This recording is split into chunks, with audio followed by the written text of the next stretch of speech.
At roughly 30 meters above a meadow, the hemolymph, or blood pressure, in his abdomen reaches a critical threshold.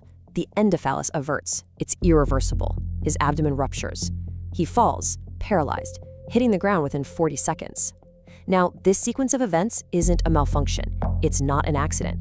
The colony built him to leave, and it did. This is the precise, violent moment the biological machine designed him for. We're going to analyze this creature not as a living animal with agency, but as a biological asset, one engineered by a totally indifferent operating system, the colony. His eventual destruction is simply the predetermined output of a highly calculated design. Let's initiate the audit. Section 1. The fatherless specimen. To understand his fatal departure, we have to first look at the anomaly of his origin. The queen bee actually controls two distinct reproductive tracts. She can lay fertilized eggs, which become female workers or queens, or she can lay unfertilized eggs through a process called Ornithocus parthenogenesis. The drone is built exclusively from this unfertilized tract. He existed before any father did, because, technically speaking, he literally has no father. From the very moment of conception, he's isolated as a genetic oddity within the hive system.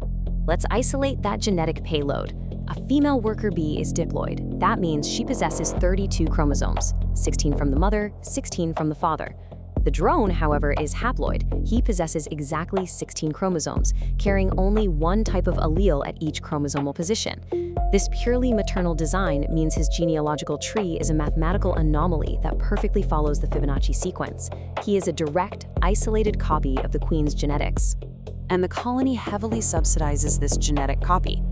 Auditing his 23-day development cycle, we see a massive expenditure of resources. After 3 days as an inert egg, he undergoes 6 days of intensive feeding by nurse workers. We're talking vast quantities of royal jelly and pollen paste. This is followed by 14 days sealed in a larger-than-average wax cell for pupal metamorphosis. When he finally emerges, he weighs about 220 milligrams. That's larger and heavier than any sister. The system clearly has invested heavily in his construction.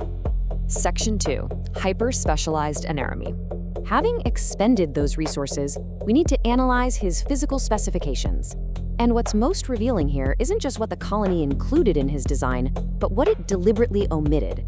Consider his design: structurally present, but functionally reduced. He has no stinger, he can't gather nectar or pollen. More crucially, his mandibles lack the grooves and hypopharyngeal glands required to process wax or produce brood food. Because of this, for the first 7 to 10 days of his adult life, he's completely unable to feed himself.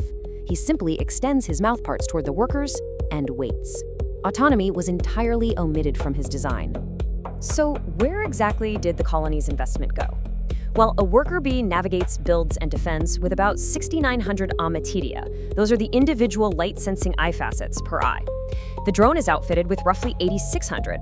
His eyes are twice the size of a worker's. They cover the entire dorsal surface of his head and literally meet in the middle. His autonomy was sacrificed to fund massive, highly acute visual hardware engineered to detect a single moving target against the open sky at altitude. Everything else is secondary. Section 3. The Congregation Protocol. This brings us to the deployment phase.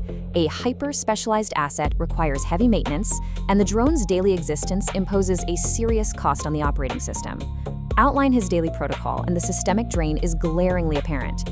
He doesn't forage, he doesn't build, he doesn't guard the entrance. He leaves the hive for orientation flights around 10 a.m., provided the temperature is above 12 degrees Celsius, and he returns before 3 p.m.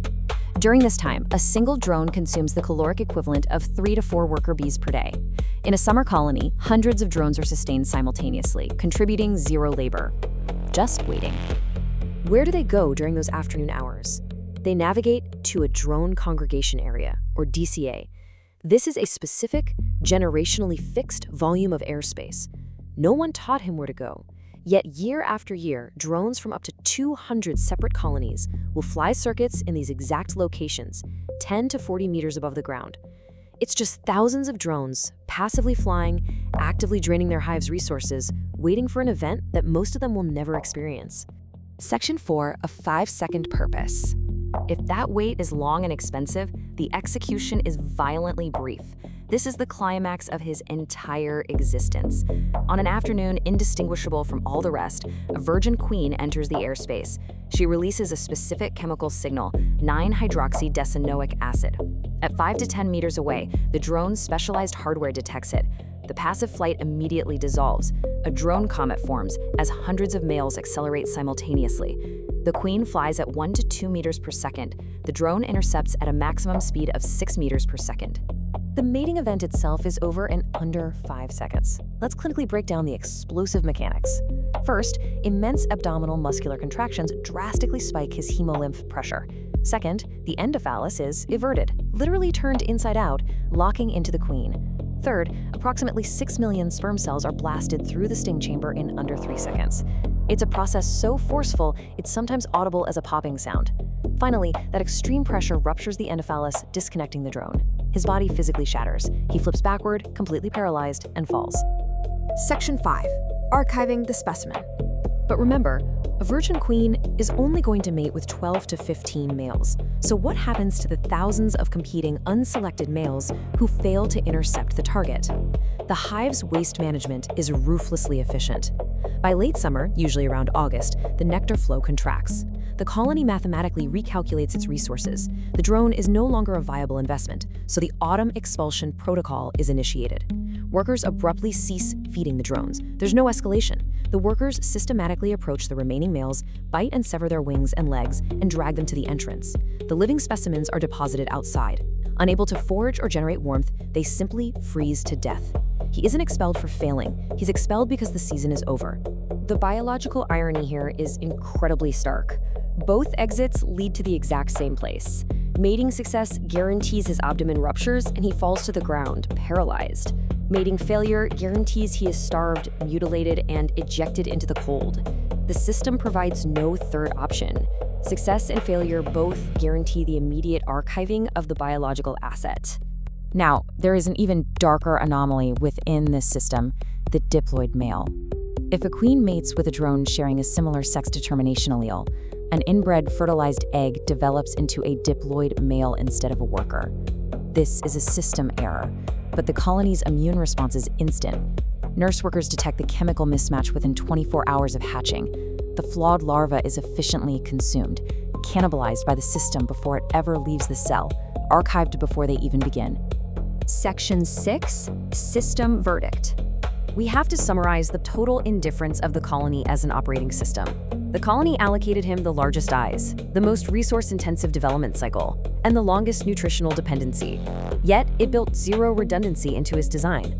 It designed no alternative function past mating season. He was the colony's singular bid to reach the outside world, the ultimate disposable vessel. The colony treated him as temporary from the moment of his emergence. And on this point, the colony was correct. The drone is a marvel of biological engineering. He is meticulously crafted at great expense, only to be effortlessly discarded by the very machine that built him. It is a system that builds a life solely to orchestrate its immediate destruction. It forces us to ask, when we look at nature, are we seeing the beauty of life or just the ruthless mathematics of survival? If the goal of life is prolonged survival, then for the drone, logic failed.